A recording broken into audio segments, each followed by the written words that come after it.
नमो अरहन्ताणं नमो अरहन्ताणं नमो अरहन्ताणं।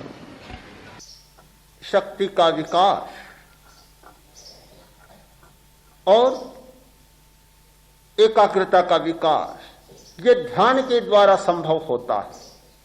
हमारे पास दो शक्तियां हैं, एक ज्ञान की शक्ति और दूसरी क्रिया की शक्ति। ज्ञानात्मक और क्रियात्मक हमारी दो शक्तियां हैं। दोनों शक्तियों का विकास ध्यान के द्वारा हो सकता है। इन शक्तियों के विकास में तीन सबसे बड़ी बाधाएं हैं।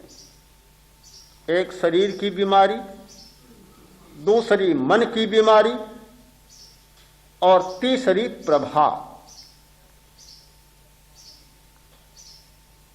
जब शरीर बीमार होता है, ज्ञानात्मक और क्रियात्मक दोनों शक्तियां ठंडी पड़ जाती है, निस्तेज हो जाती है, सो जाती है।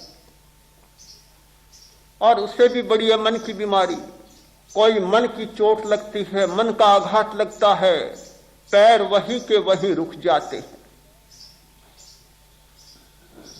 एक आदमी काम करता है, बहुत अच्छा काम करता है, और किसी ने कह दिया बेवकूफ, गधे हो, यह कोई काम करने का तरीका है, बस आग बुझ गई उसकी, तो फिर काम नहीं कर पाएगा। महाभारत हो रहा था,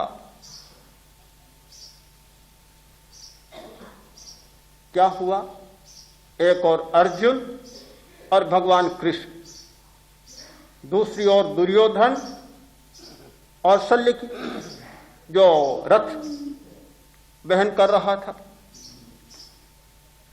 कृष्ण ने कहा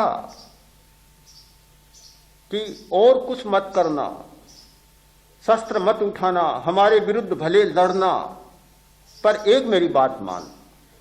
क्या? कि जब भी दुर्योधन प्रहार करे तो तुम बस इतना कह देना, ये कोई प्रहार होता है, जानते ही नहीं प्रहार करना, बस और कुछ मत करना। इधर अर्जुन कोई प्रहार करता है, कृष्ण कहते हैं वाह कैसा तीर मारा, कैसा निशाना साधा, गलती मारो, हाँ चाहे गलती मारो, कैसा निशाना साधा है। अर्जुन का प्रोत्साहन मिलता रहा और दुर्योधन को हर बात में निराशा निराशा निराशा मिलती रही। शक्ति टूटती गई, वह निकम्मा बन गया और अर्जुन बहुत शक्तिशाली बन गया। मन का आघात होता है, मन की चोट होती है, सारी शक्ति सो जाती है। कितना बड़ा बड़ा काम करने वाले लोग होते हैं, पर ऐसा कोई योग मिलता है, मन का आघात बार बार, मन की चोट, बिल्कुल अकर्मण्य, निठल्ले और निकम्मे शक्ति शून्य बन जाते। ये होता है।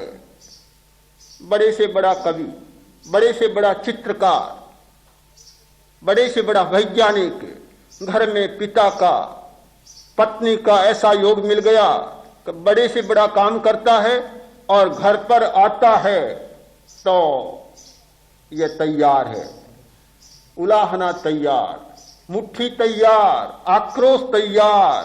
क्या करते हो? घर को संभालते ही नहीं, सारे दिन बकवास करते हो, फिरते हो, यह करते हो, वह करते हो।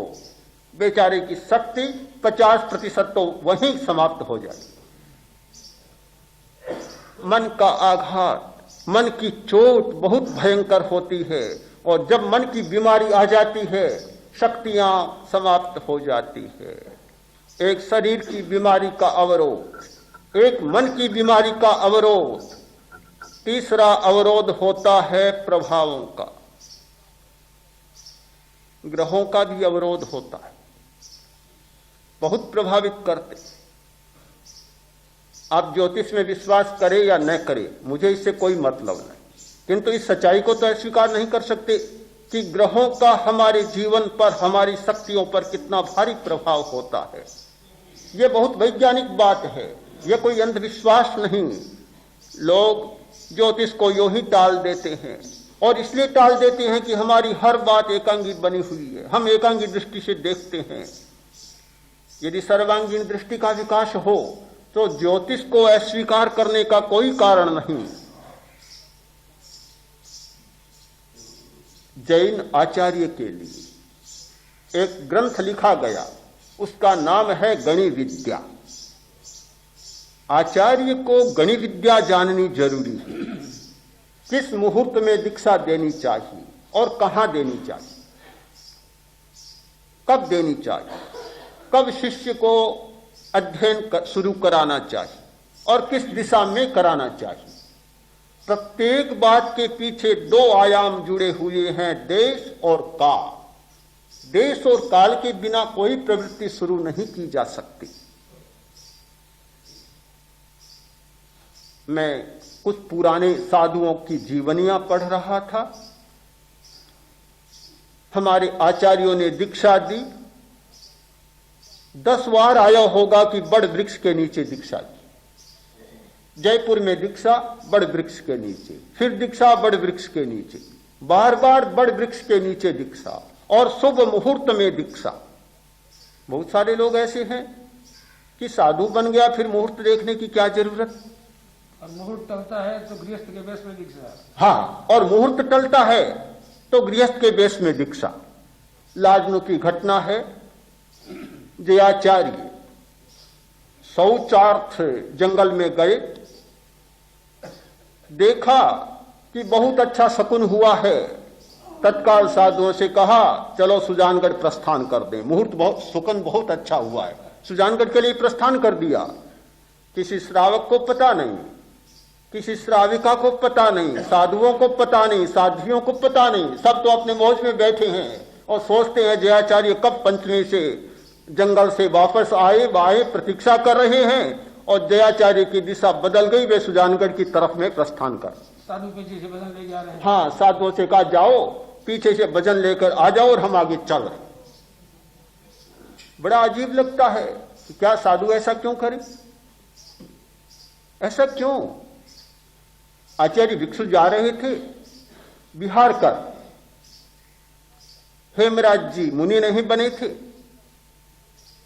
वे अपने गांव सिरियारी की ओर जा रहे थे, मांडा की ओर भिक्षु स्वामी, और वे सिरियारी की ओर। कुछ दूर तक पहुंचे भिक्षु स्वामी, शकुन अच्छा नहीं हुआ, मुड़ गए सिरियारी की ओर। तेज गति से चले, गति बहुत तेज थी, हर बात में तेज चलते थे वे, गति बहुत तेज थी। आए और संबोधन किया, हेमड़ा आ गए, आ रहे हैं हम भी। हेमड़ा में आया, हेमड़ा में आया। उन्होंने देखा रे स्वामी जी कहां से आ गए, वे तो आगे जा रहे थे, फिर कैसे आ गए। रुक के वंदना की, बोला महाराज ये क्या, ये क्या, बस आ गए, अब तुम्हारे लिए आ गए।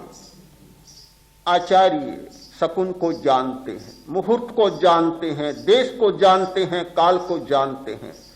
एक क्षेत्र में कोई काम होता है सफल हो जाता है, वही काम दूसरे क्षेत्र में होता है विफल हो जाता है। एक समय में काम होता है सफल हो जाता है, दूसरे समय में होता है विफल हो जाता है। ये ग्रहों से आने वाले विकिरण, उनकी रश्मियां हमारे हर कार्य को प्रभावित करती हैं।